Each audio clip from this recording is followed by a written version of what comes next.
Livro Paramahansa Yogananda, a autobiografia de um yogi contemporâneo. Capítulo 8. Jagadish Chandra Bose, grande cientista da Índia. A invenção do telégrafo sem fio por Jagadish Chandra Bose aconteceu vários anos antes da descoberta de Marconi. Ouvindo esta provocante afirmação, acerquei-me numa calçada de um grupo de professores empenhados em discussão científica. Se o motivo que me levou a aproximar-me deles foi o orgulho racial, lamento-o. Não posso negar meu agudo interesse em tomar evidente o papel na liderança que a Índia pode desempenhar na física e não apenas na metafísica. Senhor, que pretende dizer com isso? Perguntei. O professor respondeu cortesmente. Bose foi o primeiro a inventar o detector independente de fios para as ondas de radiodifusão e um instrumento para indicar a refração das ondas elétricas. Mas o inventor hindu não explorou comercialmente suas descobertas. Sua atenção logo se desviou do mundo inorgânico para o orgânico. Seus descobrimentos revolucionários em fisiologia vegetal estão ultrapassando até mesmo suas radicais realizações como físico.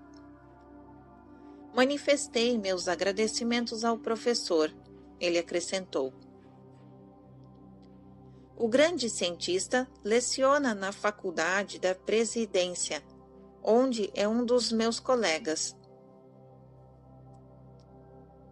No dia seguinte, fiz uma visita ao sábio em sua casa, próximo à minha em Gopar Road. Há muito tempo que eu o admirava a respeitosa distância. O grande botânico, quase um recluso, cumprimentou-me delicadamente. Era um homem robusto, de uns 50 anos, belas feições, cabelos grossos, testa larga e olhos abstraídos de um sonhador. A exatidão que punha em suas palavras denotava os hábitos de uma longa vida consagrada à ciência. Regressei recentemente de uma visita à Sociedade Científica do Ocidente.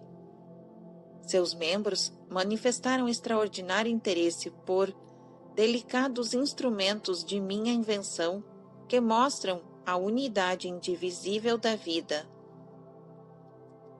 Observação número 58. Toda ciência é transcendental ou deixa de existir.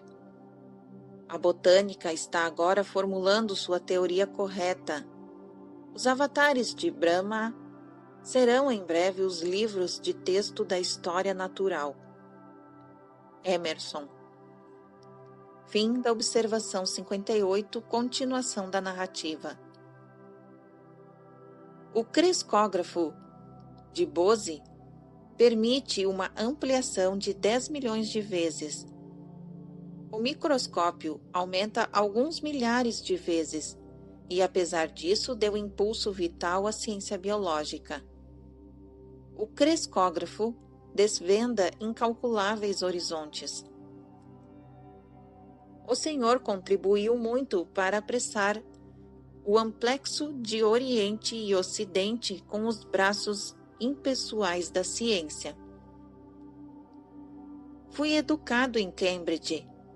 Admirável é o método ocidental de submeter toda a teoria à escrupulosa verificação da experiência.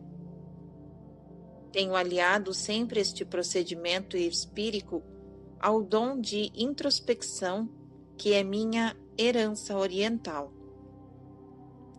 Juntos, estes processos de conhecimento me permitiram sondar os silêncios de reinos da natureza, incomunicáveis há longo tempo. Os gráficos registrados por meu crescógrafo são as provas, os olhos mais céticos de que as plantas possuem um sistema nervoso sensitivo e uma vida emocional variada. Observação número 59. Da raiz latina crescere, aumentar, por sua invenção, o crescógrafo e de outros instrumentos, conferiu-se a Bose o grau honorífico de cavalheiro em 1917. Continuação da narrativa. Amor, ódio, alegria, medo, prazer, dor, excitabilidade, estupor e inúmeras outras respostas a estímulos são tão universais nas plantas como nos animais. O palpitar da vida, um só para toda a criação, poderia parecer tínia imagem poética. Professor, antes de sua descoberta. Conheci um santo que jamais arrancava uma flor. A roseira ostenta orgulhosa sua beleza. Devo roubar-lhe o botão entreaberto, afrontar a sua dignidade com meu rude gesto de desvesti-la?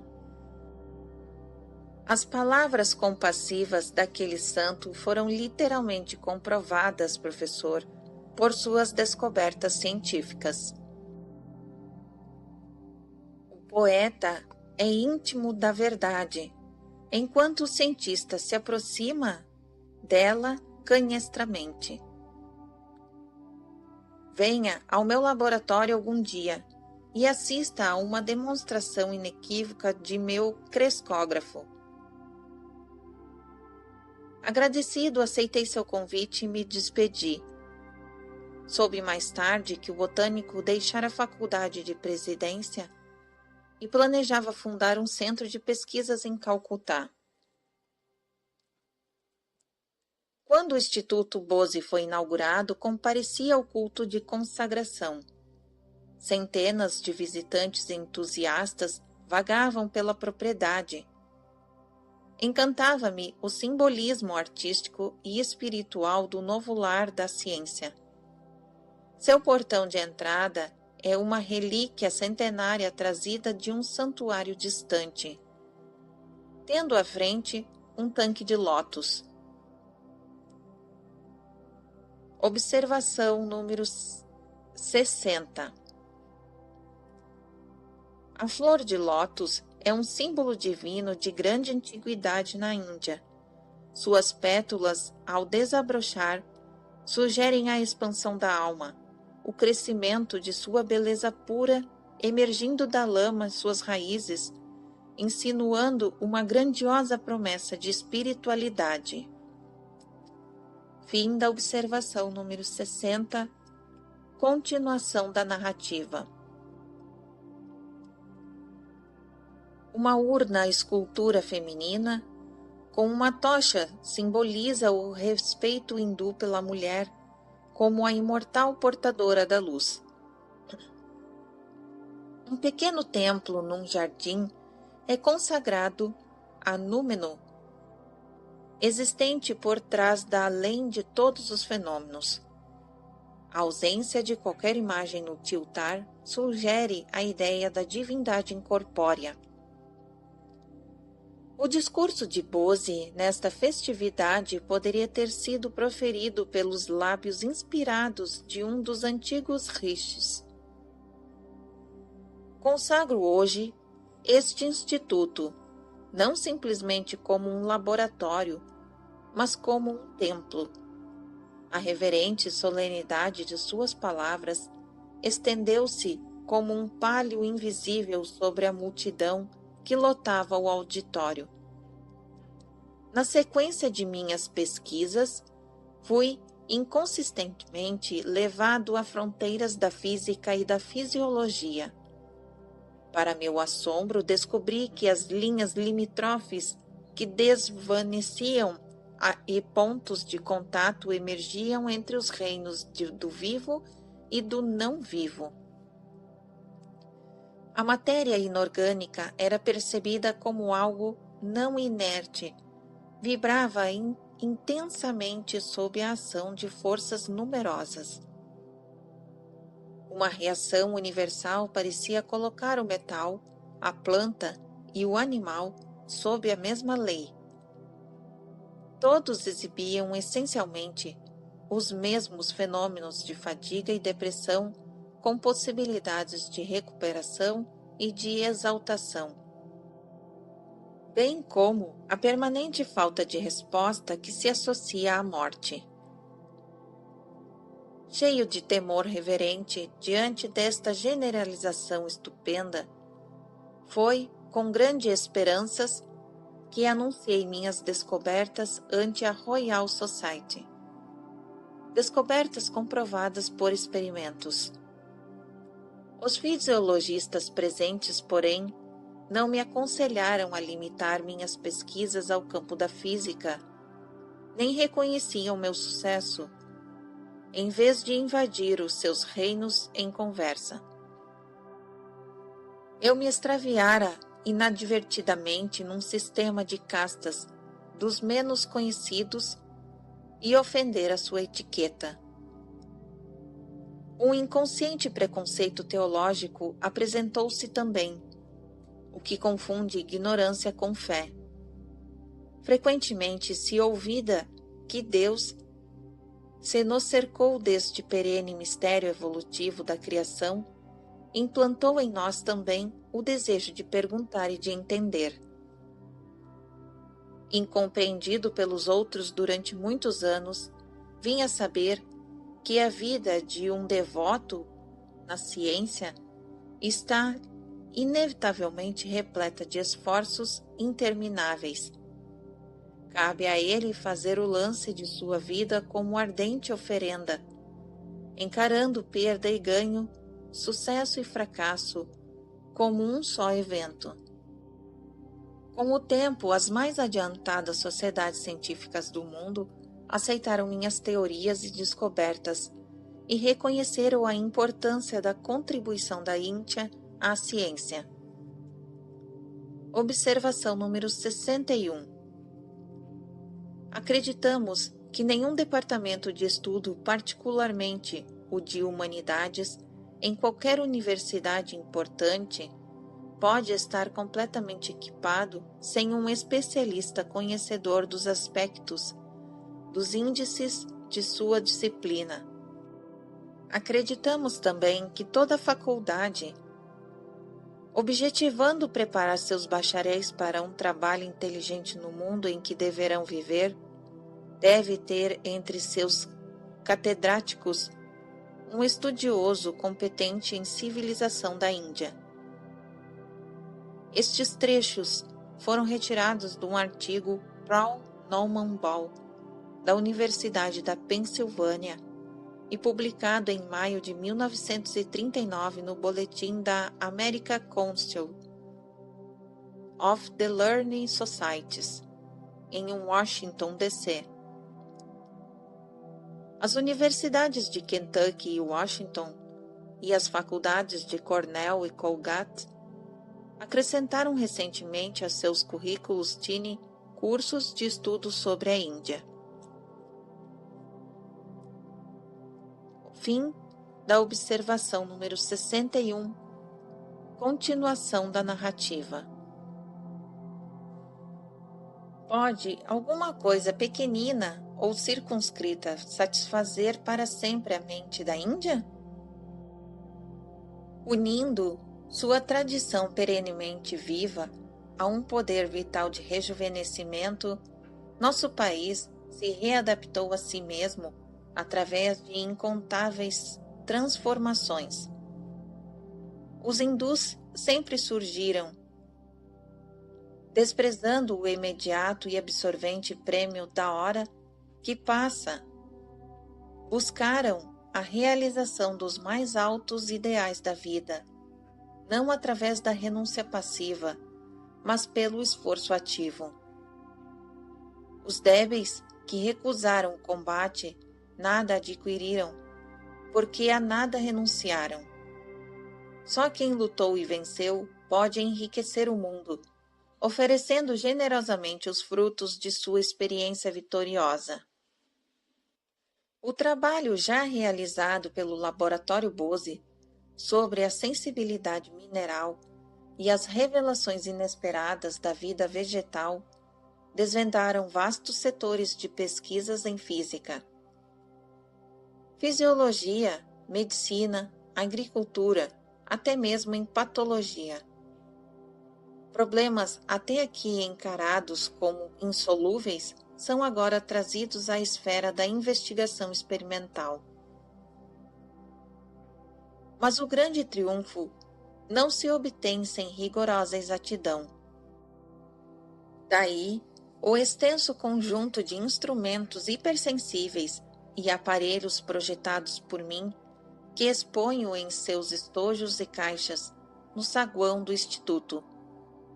Eles falam de esforços prolongados para ir além das aparências enganadoras e penetrar na realidade que permanece invisível, do contínuo trabalho, cansaço, persistência e recursos invocados a transcender as limitações humanas. Todos os cientistas criadores sabem que o verdadeiro laboratório é a mente, onde por trás das ilusões eles descobrem as leis da verdade. As conferências feitas aqui não serão meras repetições de conhecimentos já vulgarizados. Anunciarão novas descobertas demonstradas pela primeira vez nestas salas. Através da publicação regular dos trabalhos do Instituto, estas contribuições indianas alcançarão o mundo inteiro. Tornar-se-ão propriedade pública. Nenhuma patente será jamais requerida por nós. O espírito da cultura hindu exige que nos conservemos para sempre livres da profanação de utilizar o conhecimento apenas em benefício pessoal. Além disso, desejo que as oportunidades oferecidas por este Instituto sejam postas ao alcance, tanto quanto possível, de pesquisadores de todos os países.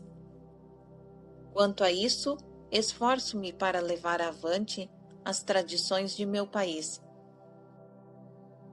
Há 25 séculos atrás, a Índia acolhia as suas antigas universidades de Nalanda e Taxila, estudiosos de todas as partes do mundo. Observação número 62.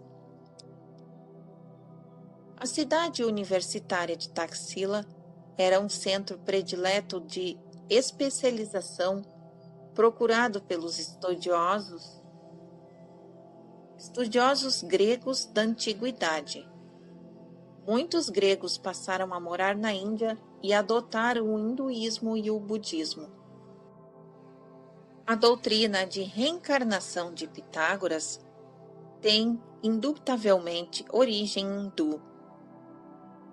Diz-se que Platão, grande admirador da escola pitagórica, em viagem aos países asiáticos, visitou a Pérsia e demorou-se na Índia. Seu pensamento reflete a filosofia abancaia. Sua tese, a República, reafirma ideias hindus. Sua divisão da sociedade em corporações nada mais é do que o sistema de castas hindus. Max Muller sustentou a surpreendente semelhança entre a linguagem de Platão e a dos Upanishads.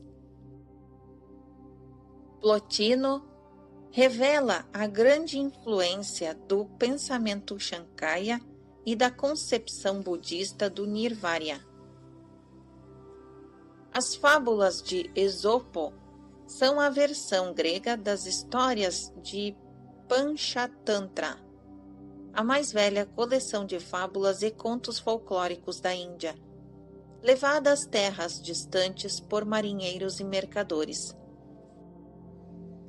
As Mil e Uma Noites e Simbal Marujo são versões árabes das histórias maravilhosas hindus.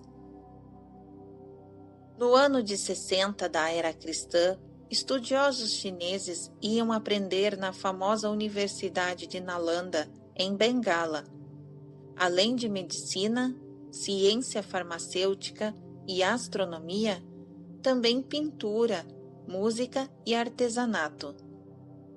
Templos do Antigo México estão construídos segundo modelos hindus. As mais antigas poesias do Peru traz em cada página a sinete de Ramayana. O artigo Ashdar M.A. em Indian Review Mandras, citado em Self-Realization Magazine, setembro de 1953. Fim da observação número 62. Continuação da narrativa. Embora a ciência não seja nem do Oriente nem do Ocidente, mas internacional em sua universidade, a Índia está especialmente capacitada para fazer grandes contribuições. Observação número 63.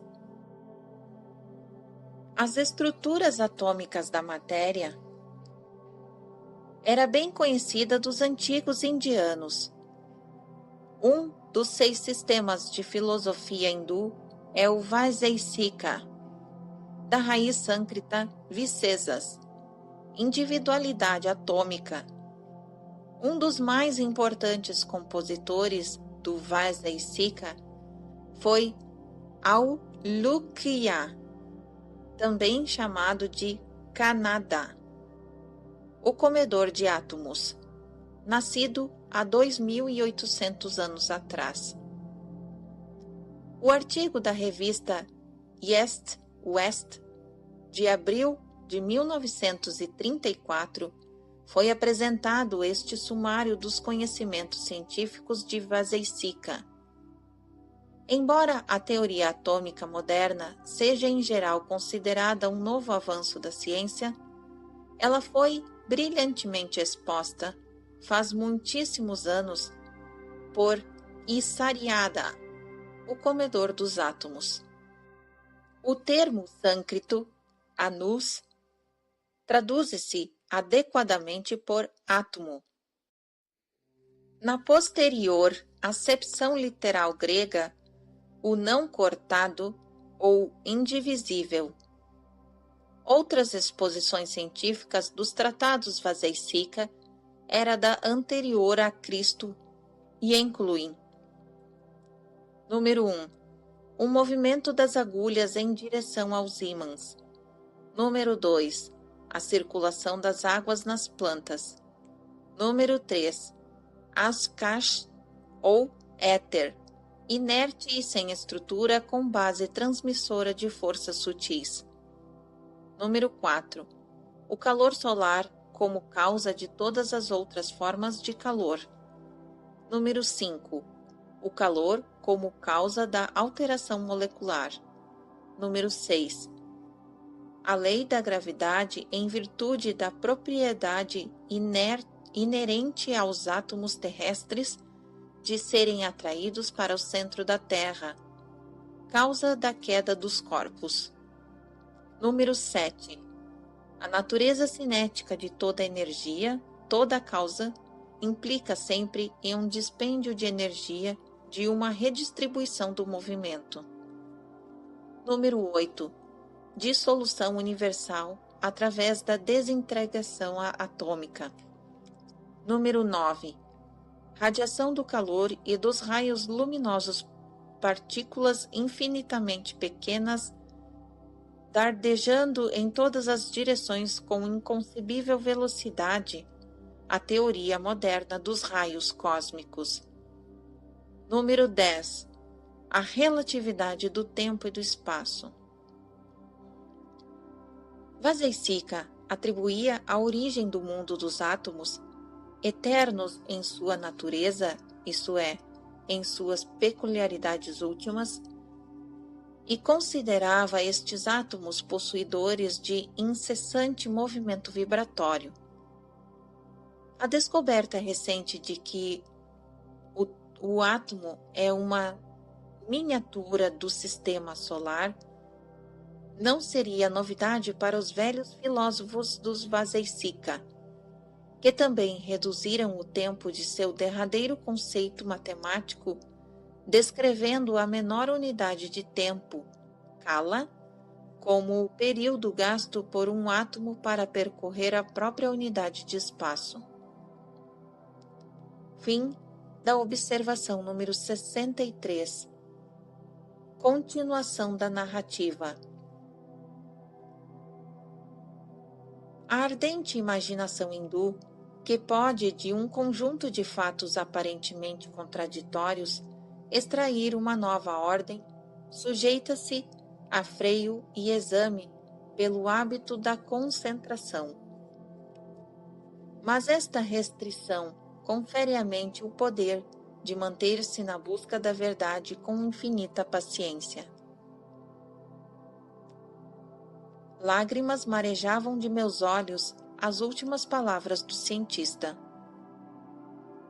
Não é a paciência, de certo, um sinônimo da Índia, confundido igualmente o tempo e os historiadores? Visitei o centro de pesquisas outra vez, logo após o dia da inauguração. O grande botânico, fiel às suas promessas, recebeu-me em seu tranquilo laboratório. Ligarei o crescógrafo e esta avenca, a ampliação é tremenda. Se o rastejar de um caracol fosse ampliado nessa mesma proporção, o animalzinho pareceria-se estar viajando a uma velocidade de um trem expresso. Meu olhar fixou-se avidamente na tela que refletia a sombra ampliada do Avenca. Diminutos movimentos de vida eram agora claramente perceptíveis. A planta estava crescendo muito devagar, ante os meus olhos fascinados. O cientista tocou a extremidade da avenca com uma vareta de metal. A pantomina que se desenvolvia culminou numa parada brusca, reencetando seus eloquentes ritmos quando a vareta foi retirada. Você viu como uma leve interferência exterior é prejudicial a estes tecidos sensíveis? Comentou Bose. Observe, agora administrarei colifórmio e a seguir o antídoto. O clorofórmio deteve o crescimento, o antídoto o fez reviver. Os movimentos evolutivos presenciados na tela me arrebatavam mais do que o enredo de um filme. Meu companheiro, aqui no papel de vilão, introduziu um instrumento aguçado numa parte da avenca. A dor manifestou-se por agitações espasmódicas. Quando ele passou uma navalha transversalmente pela haste, a sombra agitou-se com violência e em seguida se aquietou. Ponto final da morte. Cloriformizando antecipadamente uma árvore gigantesca, conseguiu uma transplantação de grande sucesso. Normalmente, esses monarcas da floresta morrem muito depressa depois de seus transplantes. Jagades sorria feliz ao narrar a operação para salvar uma vida. Os gráficos de meus delicados aparelhos provaram que as árvores têm um sistema circulatório. Os movimentos da seiva correspondem à pressão do sangue no corpo dos animais. A ascensão da seiva não é explicável pelas teorias mecânicas mais avançadas, como, por exemplo, a da atração capilar. O problema foi solucionado pelo crescógrafo, que revelou a atividade das células vivas. Ondas peristálticas irradiam-se de um tubo cilíndrico que se estende ao longo da árvore e serve de verdadeiro coração. Quanto mais o nosso conhecimento se aprofunda, mais admirável é a prova de que o plano uniforme liga uma forma a todas as outras da natureza multiforme. O grande cientista indicou outro instrumento de sua invenção. Mostrar-lhe-ei experimentos com um pedaço de estanho. A força vital dos metais responde adversa e favoravelmente aos estímulos. Marcas de tinta registrarão as várias reações. Profundamente absorvido, observei o gráfico que registrava as ondas características da estrutura atômica. Quando o professor aplicou o clorofórmio ao metal, a escrita vibratória no gráfico parou. Recomeçou à medida que o estanho voltava lentamente ao seu estado normal. Meu companheiro ministrou-lhe um veneno químico. Simultaneamente, com o último tremor do estanho, a agulha, de maneira dramática, escreveu no gráfico a notícia da morte. Os instrumentos Bose demonstraram que os metais, como por exemplo o aço usado em tesouras e maquinários, estão sujeitos à fadiga e recuperam eficiência com repouso periódicos. A pulsação da vida nos metais sofre lesões sérias, ou então é extinta, quando são eles sujeitos a correntes elétricas ou a fortes compressão. Circunvaguei o olhar pelas numerosas invenções, testemunhos eloquentes de uma engenhosidade infatigável. Senhor, é lamentável que o desenvolvimento da agricultura em grande escala não seja acelerado pelo uso mais amplo de seus maravilhosos aparelhos. Não seria possível empregar algum deles em rápidos experimentos de laboratórios para indicar a influência de vários tipos de fertilizantes no crescimento dos vegetais? Perfeitamente. Inúmeras aplicações terão os instrumentos Bose quando usados pelas gerações futuras. Raras vezes, um cientista conhece a gratidão de seus contemporâneos. Basta-lhe possuir a alegria do serviço criado. Expressando-lhe meu limitado reconhecimento, despedi-me do sábio incansável. Pensei, pode fertilidade assombrosa de um gênio esgotar-se algum dia? Nenhum esgotamento lhe veio com os anos. Inventando um complicado instrumento, o cardiógrafo ressoante, Bose continuou fazendo amplas pesquisas com incontáveis plantas da Índia. Enorme e insuspeitada farmacopeia de drogas úteis foi descoberta. O cardiógrafo, construído com precisão infalível, permitindo indicar num gráfico 1/100º de segundo, mede pulsações infinitesimais da estrutura de plantas, animais e homens. O grande botânico predisse que o uso de seu cardiógrafo levará à vivissecção em plantas em vez de animais. Ministrado simultaneamente a uma planta e a um animal, um remédio apresenta, segundo demonstram os registros paralelos, Uma espantosa unanimidade de efeitos, assinalou ele. Tudo o que existe no homem foi perfigurado na planta. Experimentos com os vegetais contribuirão para diminuir o sofrimento de animais e de homens. Anos mais tarde, as descobertas botânicas de Bose foram referendadas por outros cientistas. O New York Times assim noticiou um trabalho realizado em 1938 na Universidade de Colômbia. Comprovou-se durante os últimos anos que se produzem minúsculos impulsos elétricos quando os nervos transmitem mensagens entre o cérebro e outras partes do corpo. Estes impulsos foram medidos por delicados galvanômetros e aumentados milhões de vezes por modernos aparelhos amplificadores. Até agora, não se encontrou qualquer processo satisfatório para estudar sua passagem pelas fibras nervosas dos animais ou do homem, devido à grande velocidade com que estes impulsos viajam.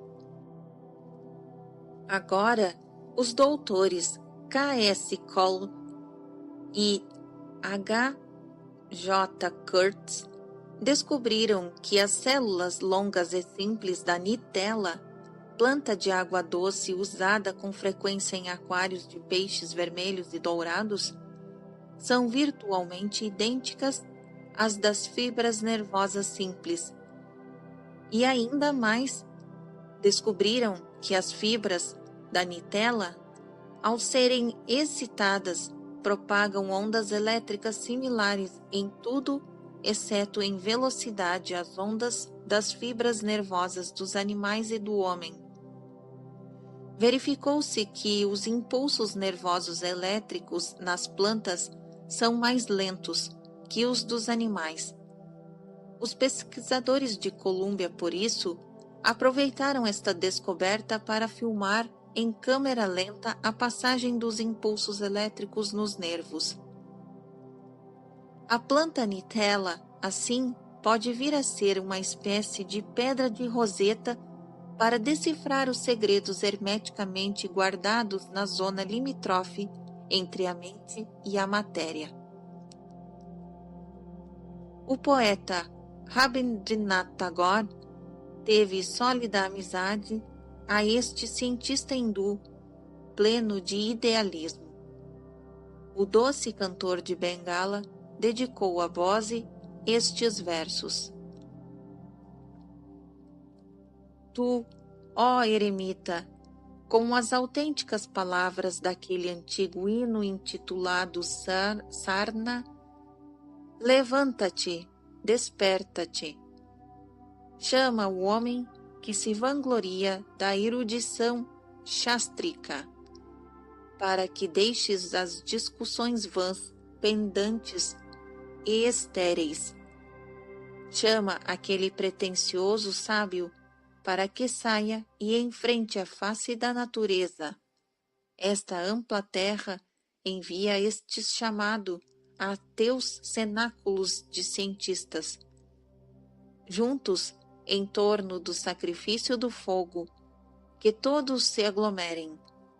Assim, também na nossa Índia, nossa antiquíssima terra, o íntimo de si mesma volte outra vez e regresse ao trabalho persistente de dever e à devoção, a seu transe de séria meditação, que ela ocupe de novo imperturbável, sem avareza, indiscutível, pura, mais uma vez, seu assento e pedestal excelsos, mestra de todos os povos. Observação número 64.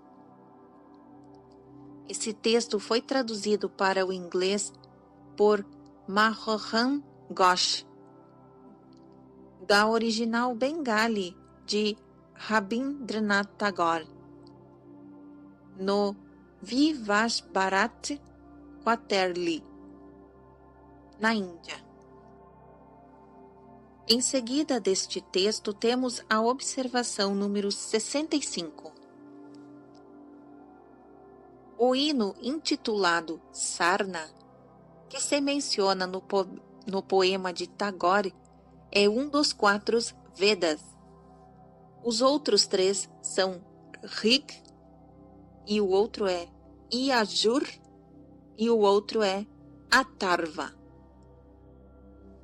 Os textos sagrados expõem a natureza de Brahma, Deus, o Criador, cuja expressão em cada homem denomina-se Atma, alma. A raiz verbal de Brahma é Brith, expandir, que encerra o conceito védico do divino poder de crescimento espontâneo ou da erupção em atividade criadora. O cosmos, como a teia da aranha, diz-se que envolve Vikturut, para fora do ser divino. Tudo o que importa aos Vedas é a fusão consciente do Atma com Brahma, da alma com o espírito. A Vedanta, sumário dos Vedas, inspirou muitos dos grandes pensadores do Ocidente.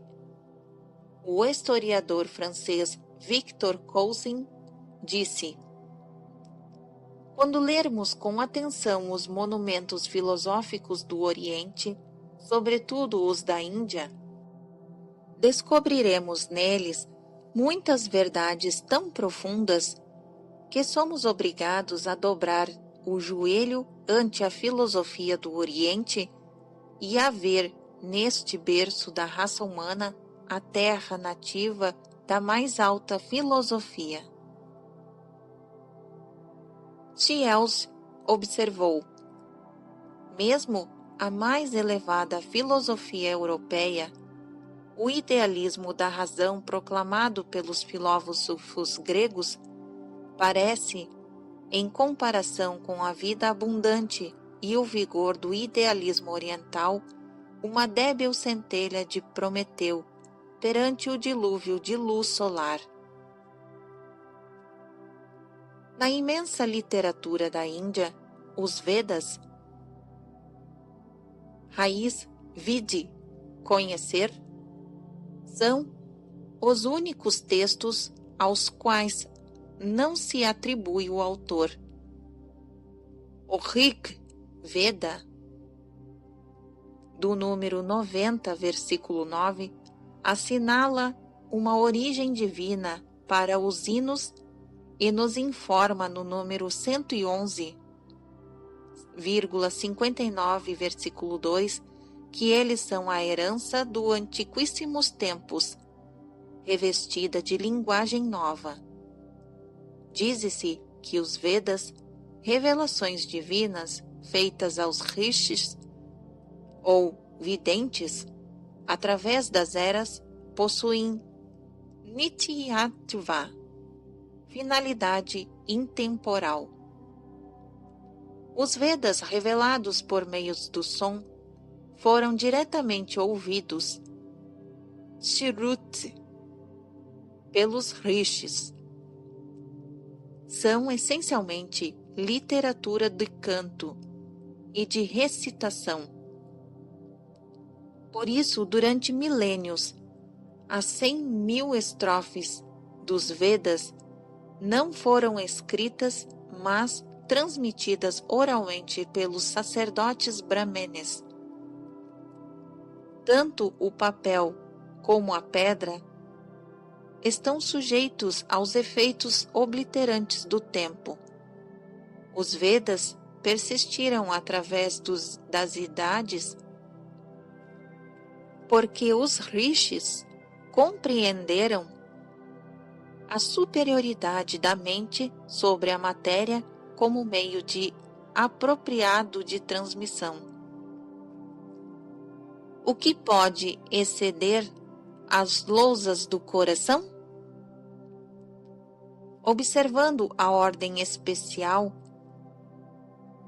Anupuruv, em que as palavras védicas ocorrem e auxiliados pelas regras fonéticas de combinação de sons, sandhi, e de relação de letras, sanatana, e ainda provando por certos processos matemáticos a exatidão dos textos memorizados, os brahmanes preservaram de maneira incomparável, desde obscura antiguidade, a pureza original dos Vedas.